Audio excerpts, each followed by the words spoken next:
Welcome back for the third and final segment on the external environment. Continuing with Porter's five forces, the next force we're going to talk about is the bargaining power of the buyer. The top three bullets and the bottom bullet on this chart are actually pretty self-explanatory. What this means is the buyer is worth more to you than you are to the buyer.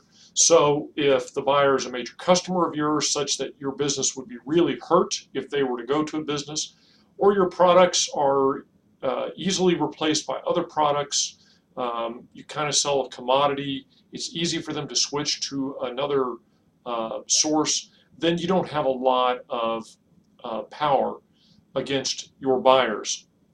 An example of this would be, frankly, a lot of retail outlets. So, for example, are you loyal to a brand of gas and a brand of convenience store where you buy that gas? Probably not. Inside the convenience store, they all tend to stock the same thing, and gas is relatively a commodity. Some of the oil companies try to convince you that their gas is different, but they're not very successful. So the basic product is easily switched, relatively standardized, and so they don't necessarily have a lot of power over you, which means they have to be very competitive on their pricing, try to differentiate themselves with service, those sorts of things. The remaining 2 points are a little more subtle. The first is this idea of backward integration. Could the buyer, if they so choose, move backwards into your market and take over your business? So again, let's go to our convenience stores and gas stations. Is anybody that's driving up, selling gas or buying gas likely to say, I think these guys are making a bundle of money off of me. I think I'm going to start building my own gas station, and where I don't have to go to a gas station at all. I'll just have my own gas store. Not very likely, because they would just end up looking like a competitor, so to speak, because there wouldn't be any real difference. So there's not much fear of backward integration.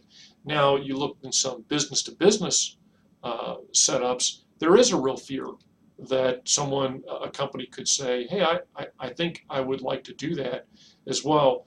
We'll probably talk about this more later in the class, but Delta Airlines recently bought a refinery, yes, an oil refinery, because they felt like they could save on jet fuel if they owned their own refinery. So there's an example of backward integration into somebody else's industry. The flip side of that is, if the buyer really has low profits, then they are going to squeeze you for the best deal available. At the height of the 2008-2009 recession, when the auto companies were really hurting, they went to a lot of their suppliers and literally drove some of them out of business because they just demanded price cuts where only the healthiest suppliers could survive. But they said, hey, we're not going to survive as a car manufacturer unless we cut costs, and you're a big part of our costs. The bargaining power of the supplier argument is the same as the buyer, just the roles are reversed.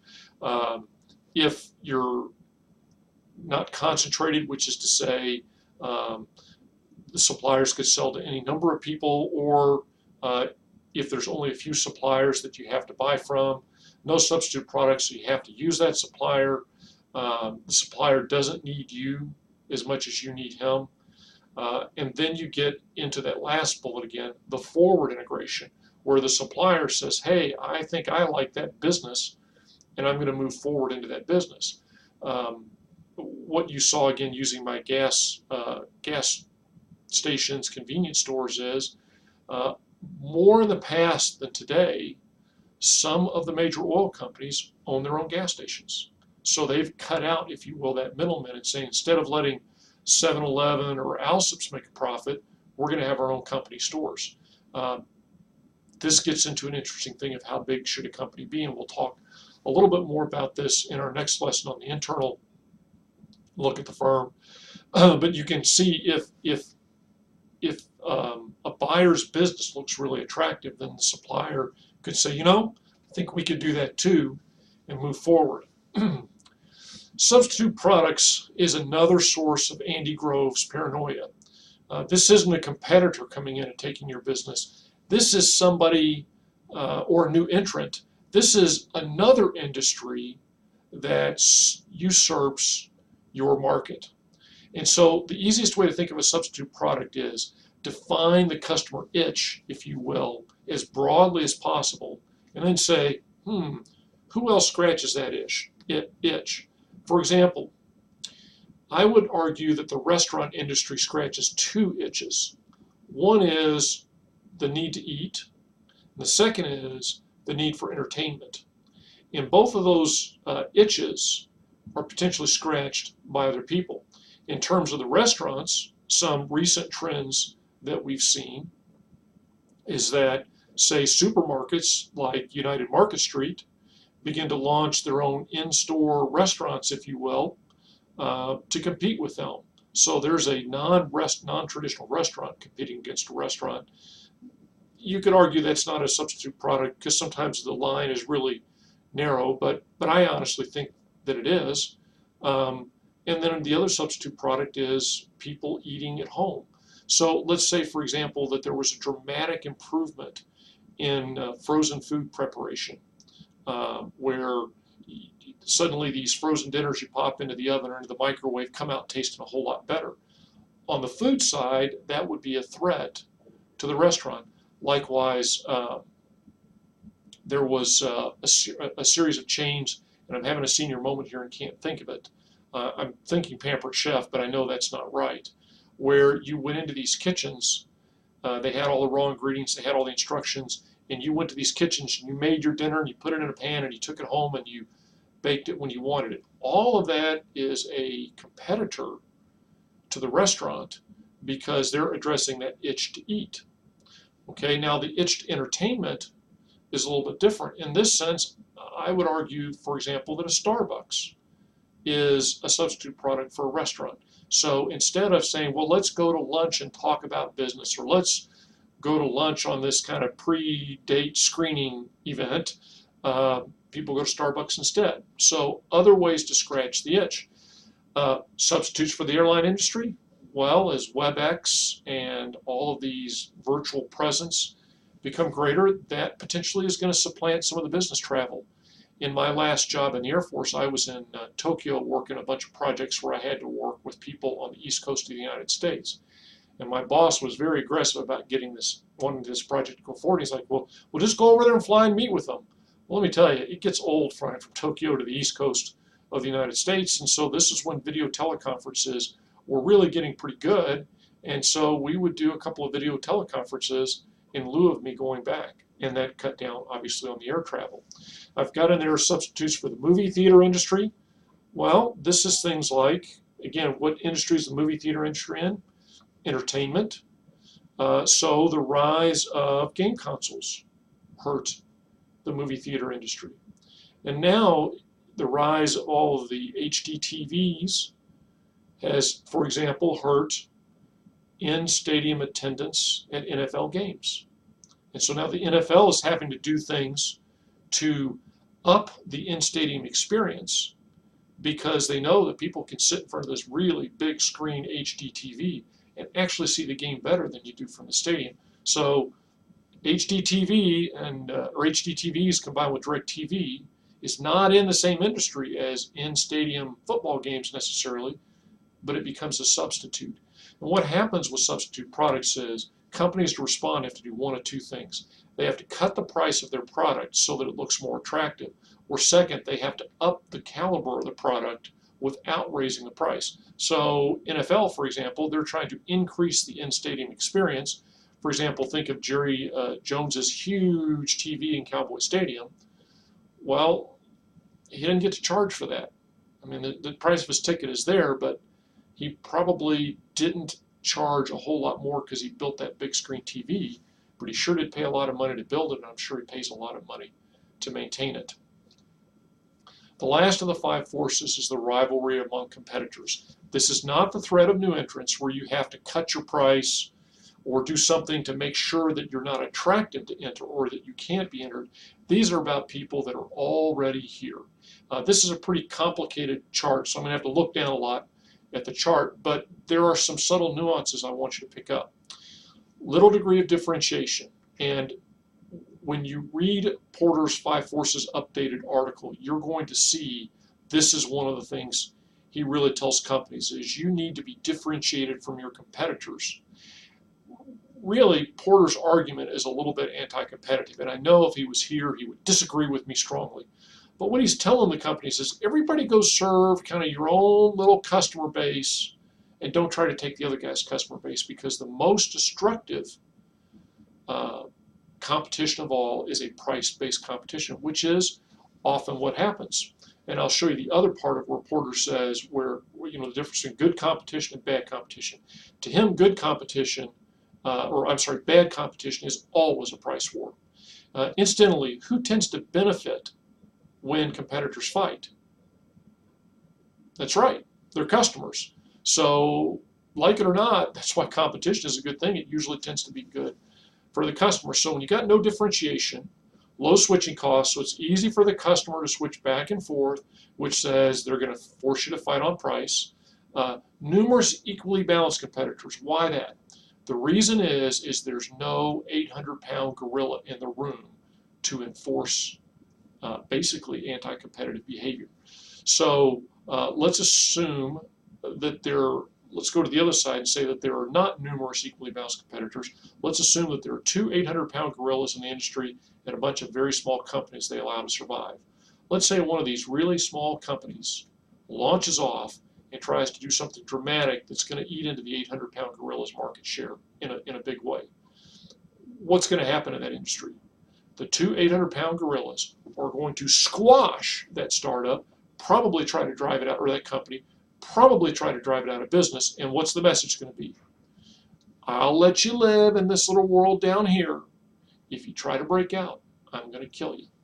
And so they can enforce discipline, and it becomes a less competitive industry where they don't have to work as hard to keep their market share, and they can raise prices more, and their products won't be as good, and all that other stuff. Bad for the customer, but good for the company. Slow industry growth. So this is where the pie is not getting bigger quickly, which is to say, if anybody gets a bigger piece of the pie, what happened? Somebody else got a smaller piece of the pie. And this is the other aspect of Porter's good competition. Porter would say the only real good competition is when by competing, you grow the pie. And there are plenty of ways that that is true. This is where you're the substitute product in somebody else's industry, you become more viable, and people move from that other industry to become customers in your industry. So you've grown the pie. Well, that way everybody can get a bigger slice of the pie without hurting each other, without getting into destructive price wars and the like. High strategic stakes is kind of tied to the high fixed cost and high exit barriers. What this says is, I have to survive in this industry because I have nowhere else to go.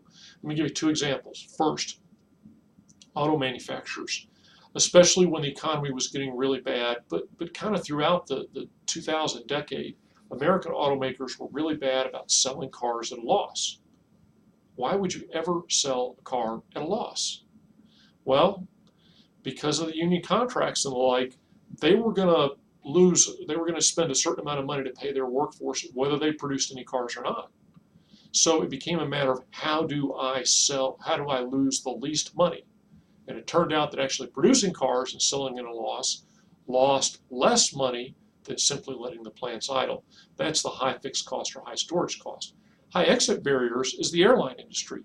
About 7-8 years ago, over 50% of the airline seats being flown across the United States every day were being flown by an airline in bankruptcy. And yet every single one of them today is alive. Explain that to me.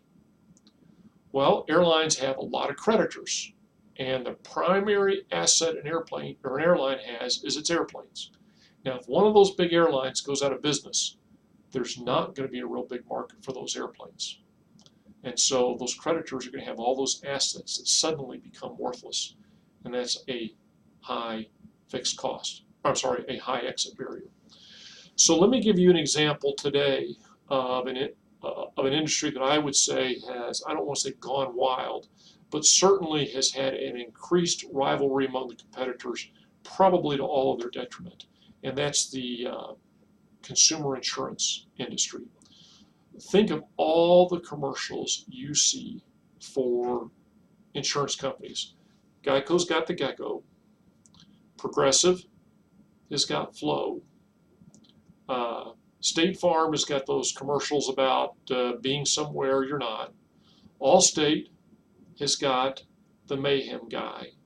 Nationwide has got the people that can't sing.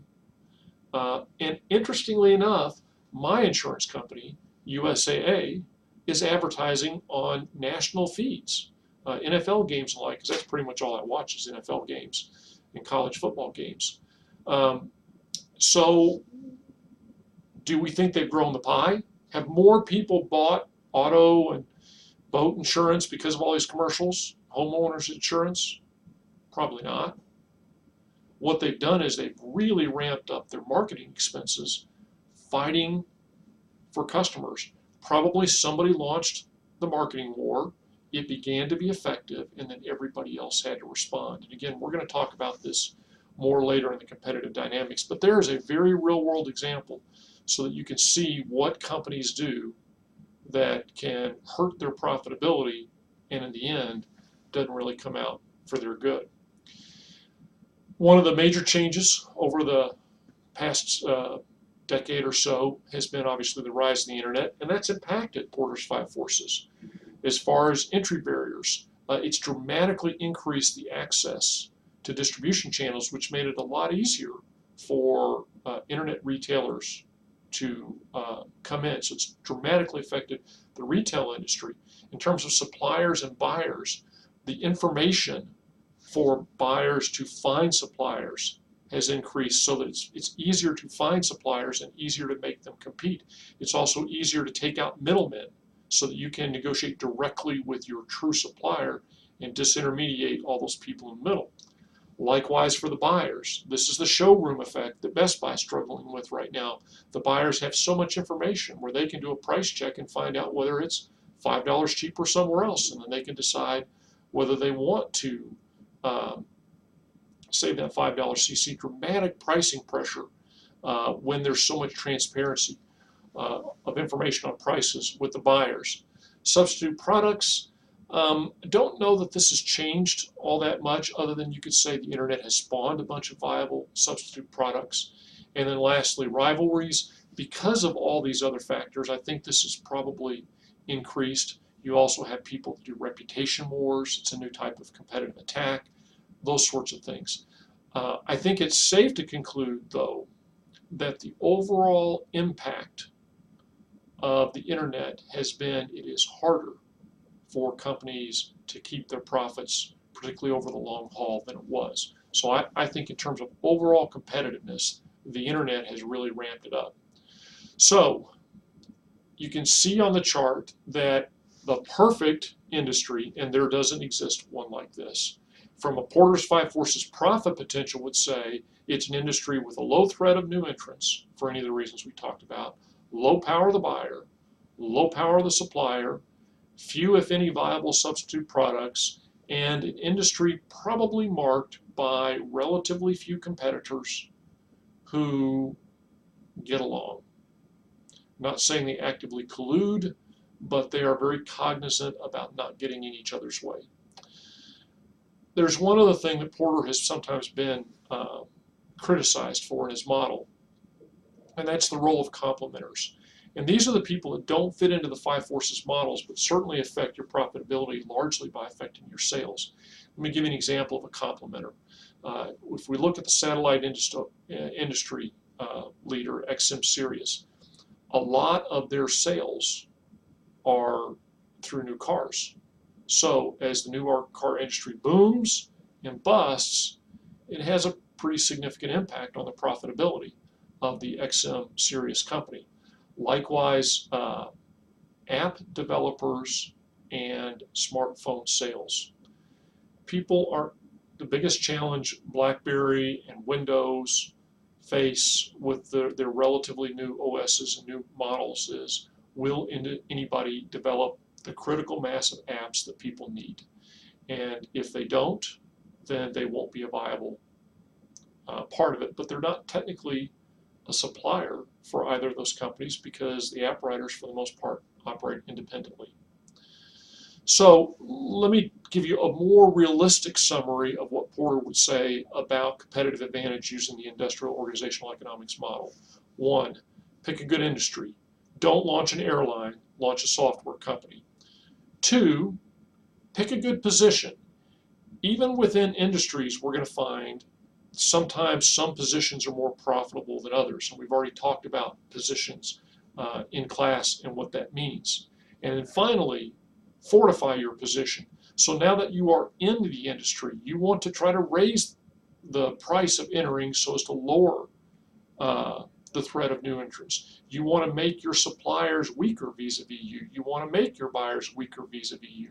And so strategically, these are the things that you think about trying to increase your profitability. So to wrap up these 3 video lectures, the point is that you're not in this alone. You have to pay attention to what's going on outside the firm. And even though it's kind of a negative term, paranoia, I like so much what Andy Grove says. You've got to be focused on what's happening outside your firm and not just inside your firm. And sometimes the changes that come, they're really opportunities for you, and you have to be ready to pounce on those. But the one thing you cannot afford to do is just crawl into a cave and say, this is me, this is my company, this is what I do, I'm not going to pay attention. In the short term, that may work. And you'll have companies that really say this is what they do. Oh, we don't really look at our competitors. Oh, we're not too interested in them. Not for long. Won't work for long. People that say that, they want to believe that, but I think they're kidding themselves. For the class conversation, I want you to think about, in the general environment, a trend or a factor in the external environment that you think is dramatically affecting a particular industry or company. That's going to be one discussion. And the second discussion is I'm going to give you an article in class and ask you to skim it quickly, and we're going to do a Porter's 5 forces analysis. I'll lead us on that so that you can see how to take these external analysis tools and apply them to picking things apart. I look forward to our time together.